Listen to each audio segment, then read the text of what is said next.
कृतांत दूत कालभूत भीतिहारी वर्मदे त्वदीय पाद पंकजं नमामि देवी नर्मदे त्वदीय पाद पंकजं नमामि देवी नर्मदे त्वदीय पाद पंकजं नमामि देवी नर्मदे। नर्मदे हर।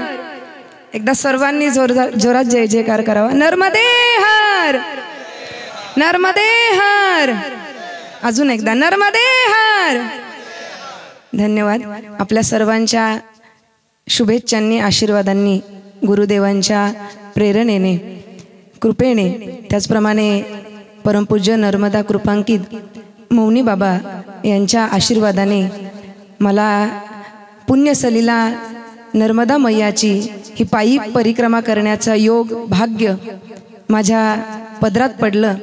आणि हे भाग्य नाही तर अहोभाग्य म्हणता येईल, कारण माझी एकटीची नाही तर माझ्या आईवडिलांसोबत माझी ही परिक्रमा पूर्ण झाली। आणि वारकरी संप्रदायासोबत ही साधना करत असताना खरं तर नर्मदा मैयाची पायी प्रदक्षिणा करत असताना फक्त एकांकी साधना होते, नामचिंतन होतं। काकडा भजन हरिपाठ हा योग सहसा येत नाही, परंतु या संपूर्ण 83 दिवसाच्या प्रवासामध्ये एकही दिवस माझा काकडा चुकला नाही। आणि ते ज्यांच्यामुळेच घडलं म्हणजे ते माझे वडील। रोज त्यांचा काकडा आणि कसाही खडतर प्रवास जरी असला तरी काकडा मात्र चुकत नव्हता, हरिपाठ चुकत नव्हता। आणि त्यांच्या सहवासात मला ही परिक्रमा करायला मिळाली, साधना करायला मिळाली। आणि मी आज या ठिकाणी उभे आहेत। महाराज जसं म्हणाले की परिक्रमा मी एकटीने केली नाही, तर फक्त मिस्टरांनीच नाही तर आमच्या संपूर्ण परिवाराने केली आहे। कारण मी घरी नसताना आमचा जो कन्हैया आहे कीर्तनाला जरी गेले तरी सुद्धा त्याची सर्वस्वी जबाबदारी म्हणजे आमच्या मोठ्या जाऊबाईंवर असते। आणि जाऊबाई कशी असावी याचं उत्तम उदाहरण म्हणजे आमच्या बेबीताई। इतक्या गोड जाऊबाई मला मिळाल्या आहेत। खरोखर मला त्यांच्याविषयी बोलायला माझ्याकडे शब्द नाही आहेत, कारण आम्ही कितीही रात्री अपरात्री येऊ महाराजजी, प्रत्येक वेळेला आमच्या घरी संध्याकाळी रात्री जेवणाचे 2 वाढे ताट ठेवलेलं असतं। आणि कन्हैया सकाळपासून संध्याकाळपर्यंत मोठी मम्मी करत असतो। आणि खरोखर मला हा परिवार मिळाला।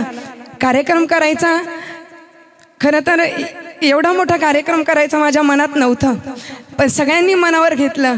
हा मंडपपासून हे फुग्यांचं डेकोरेशन आमचे छोटे दीर महेश भाऊ असतील, राजेश भाऊ असतील, आमचे मोठे दीर अगदी तळमळीने रात्री 2-2, 3-3 वाजेपर्यंत, कारण आम्ही या गोष्टीत कार्यक्रम करायचा म्हटलं की आमचा अनुभव कमी पडतो। कसं करायचं, काय करायचं आम्हाला काही अंदाज नाही, किती स्वयंपाक लागेल, किती लोक येतील, आम्ही फक्त फोनवर आमंत्रण करून मोकळे होतो। परंतु बाकीची सर्व जबाबदारी सांभाळण्याचं काम आमची ही पूर्ण परिवार करत असतो। म्हणून मनापासून धन्यवाद। मला ही मगर फॅमिली मिळाली आणि खरोखर माझं जीवन बदलून गेलं। परमार्थ करण्याकरता एका स्त्रीला समाजामध्ये फिरत असताना किती खंबीर पाठिंबा असावा लागतो परिवाराचा, हे खूप महत्त्वाचं असतं। आणि हा परिवार मला मिळाला। विशेषतः माझे सासरे की जे नेहमी माझ्यासोबत असतात, कुठेही कार्यक्रम असो कीर्तनाला साथ त्यांची मला मिळते। आणि त्याचप्रमाणे 2-3 महिने मी एक स्वप्न बघितलं होतं की मला नर्मदा परिक्रमा पायी करायची आहे।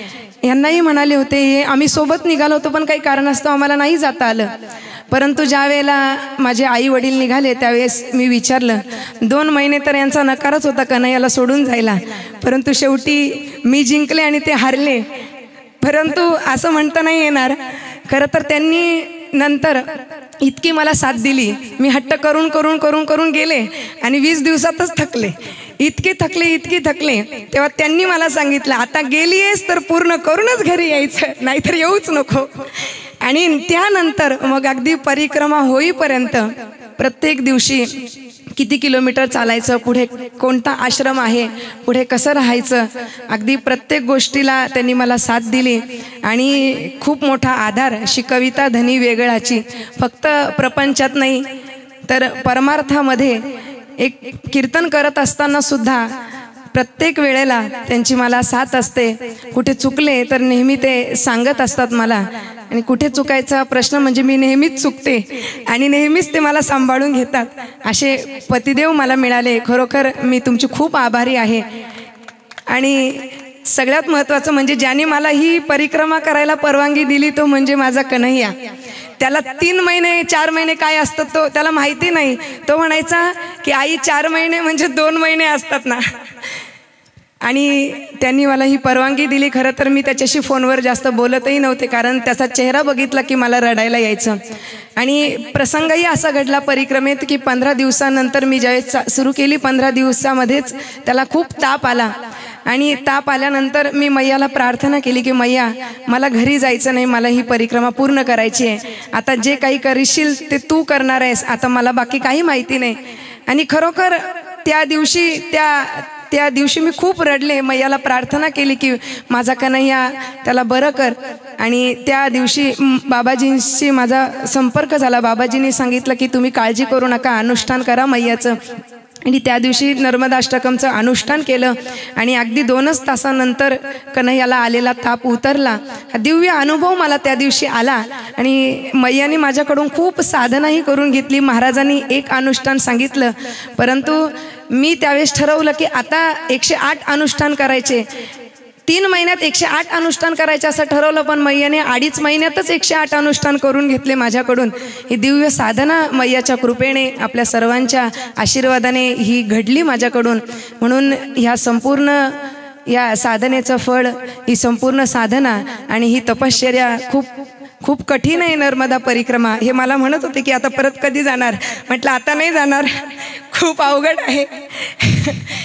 परंतु आता जाईल तर त्यांना घेऊनच जाईल असा माझा संकल्प आहे. आणि त्यांचे मी खरंच खूप मनापासून आभार मानते. माझ्या कन्हैयाचे आभार, पुनश्च एकदा आमच्या संपूर्ण परिवाराचे आभार मानते.